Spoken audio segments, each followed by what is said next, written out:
Nairobi, the capital city of Kenya and where the headquarters of Help Child Face Tomorow is located.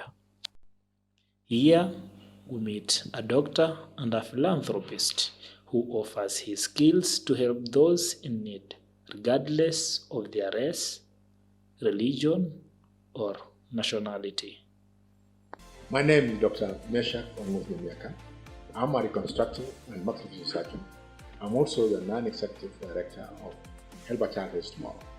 Help Child Face Tomorrow is an African indigenous non-governmental organization based in Kenya.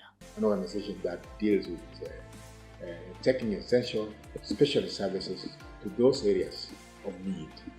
The last what they refer to as the last mile. And we have no boundaries where we go to. We go to places whether they are unsafe or unsafe because we know that there are many people who need our services in those areas.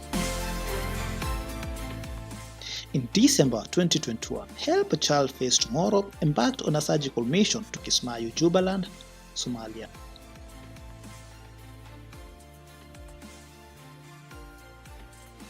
In 2021, in December, we decided to take a team to Kismayo, Jubaland, Somalia, for a surgical mission specifically for people with cleft liver palate.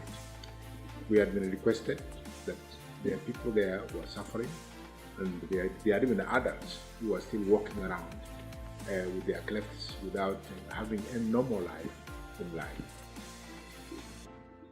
It was quite challenging, particularly organizing for a program. First of all, getting the team that would be able to accompany us to go to Jubaland, Somalia. You know, Somalia is known not for only good things, but for very bad things, particularly in insecurity, kidnapping, and many other things that are in place. At the moment, they have also suffered from very devastating drought and this hunger, and there's also very high poverty levels. It became challenging to convince people that, look, where we are going, when you are helping people, you will be safe. And all in all, we did manage to get a committed team of volunteers who agreed to go to Kismayo, Somalia. And they also agreed that they will be able to stay there for 2 weeks continuously. We started the channel at 5 a.m. on the morning of 30th of December 2021. Bear in mind, it was only 2 days towards the new year. And people sacrificed. They said that they would rather be where they are helping people rather than celebrating the new year coming in. We arrived in Jubaland, Somalia on the same day. The flight is only 1.5 hours. The difficulties were that while we had been cleared to have a visa, we paid for visa from here. When we arrived in Kismayo airport, the Jubaland government also told us that they wanted us to pay for visa, which we had to do because apparently the federal government doesn't cover all the areas that are supposed to be there. Also, the culture in that area demands that for the ladies, they have to wear clothes that will cover their head, their hair, and their things on. So from the word go, it was quite exciting to see that. The hospital where they were received lacked skilled personnel, leave alone proper working surgical equipment, such as oxygen cylinders and Caesar machines. The hospital was basically with nothing that would be able to do any major operations. We found out that in most cases when you are doing these major operations, we normally need oxygen. That's either piped or produced and put in cylinders. But they had only oxygen concentrators, which could not be able to run the anesthesia machines. They never have an anesthesia machine. And remember, this is a place where there are so many things coming in place. We had only one option, either to pack up and go back and not to help the people we want to see, or try to see how we can innovate ways and means of trying to help them out.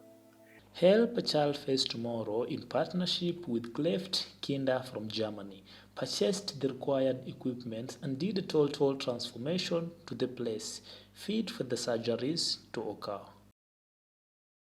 When we went, we found out that first of all, yes, in terms of facilities, there are facilities, but they're not sufficient to do the major surgery.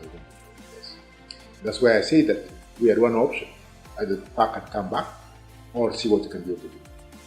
And because we are taking most of the things that we require to make us do safe surgeries, we actually had to do a total transformation. Help to teach the people that this is how we like to do the things in place. And they accepted and we did the work for us. We also found out that the skilled manpower, they have very minimum skilled manpower. Most of the people that were working in the hospital have not yet gone through formal training. There are very few that have gone through formal training in the areas of nursing, in areas of emergency, in areas of theatre, in areas of the wards, in areas of ICU.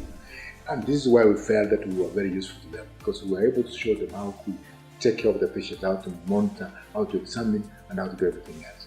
Number two, in the COVID area, we found this is an area where, for example, that people, they did not yet care about COVID. So we had to tell them, look, when you are with us, this is what you're supposed to do in theatre and whatever was in the case, which became something that was very great. Now, I will say one thing that, look, where we went and found a gloomy place, we found things were very difficult. By the time we were living in a place that is brightening. We were living in a place where at least we made a change. We were living in a place where we had good appreciation from first of all, the patients and the general public and the countryside people, and then the Minister of Health, who saw the need for this particular thing. If there was something that we did also, was that we actually caused a total transformation. We also made them realize that, look, here there are people who have tried to go there and do things, but they have done them substandard. And we showed them that, look, in future they have to demand high standards of quality of care and safe surgeries and training that they need. So it was quite, and for them to see us taking this care of these complex cases, which many people had left behind before, was very satisfying. We felt we achieved a lot. With that comfort which we were looking for, we actually found that we found that comfort in the patient that we took care of. It was something that was very special to us. It was something that I think sometimes people forget about. I know people look at how the number and everything else, but you forget that that particular patient who was the confidence, who came in fearing, and when he went out, he's holding your hand, he wants to go around with you and greeting you. That was the most satisfying thing. The team was very happy about it. The government became very happy about it. And I'm sure that when we go back, it will be more better than what it was before.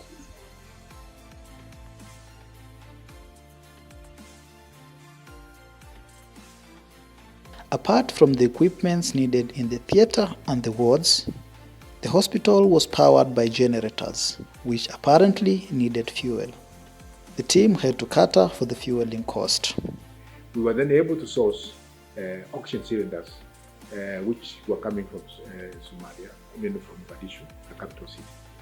We found out that it was quite challenging. One, we did not prepare for this. Each cylinder was costing us about $140 per cylinder. We had to buy 13 of those cylinders so we could be able to cover the days we were in that particular place. Then when we went to the hospital, we found out that because remember the temperatures we're talking about, we were not used to it, and we can't operate when it's very hot. We found out that in the wards, in the theaters, they were being run by fuel, by generators. The generators were consuming about 10 barrels per day. And we were meant to pay about almost close to about $2,000 to buy fuel for that purpose.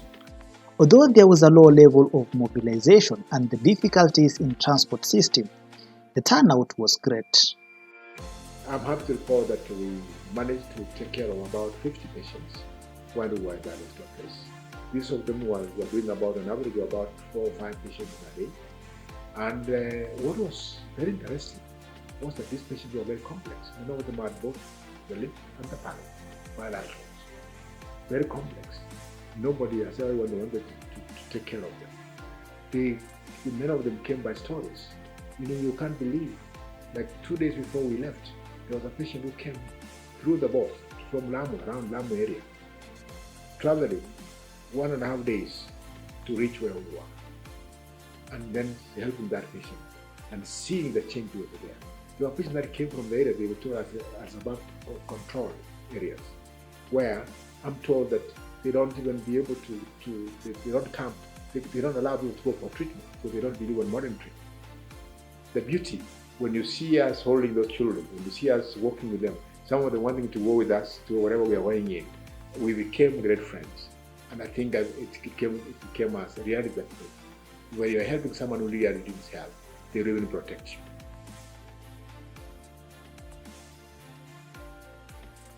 Do we go to these places or do we not go to the places? I think we are more convinced that, look, if we didn't go to that place or we can't go back and help them, who will help them? Who will sacrifice to go and do the work? We are planning to go back February, March, and we are asking for sacrifice, people to come forward and help us, because we have to buy everything that's required.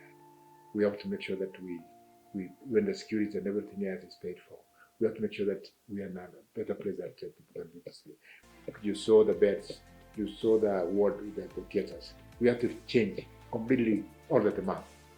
And carrying those luggages is not an easy thing.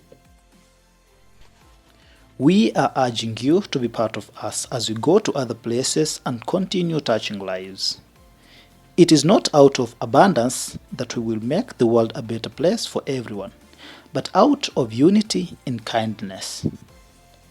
Remember, everyone's small effort, when brought together, will make a big and a positive impact towards the rightful cause. So those, some resources, frontiers who want to come and work with us, not only from Africa, from outside Africa, they are welcome to do that. Those who want to channel their resources and be able to help us get some of the costs that are quite very high, we dearly welcome you to come forward. And we thank those who have been stood with us a long time. God bless you and thank you so much.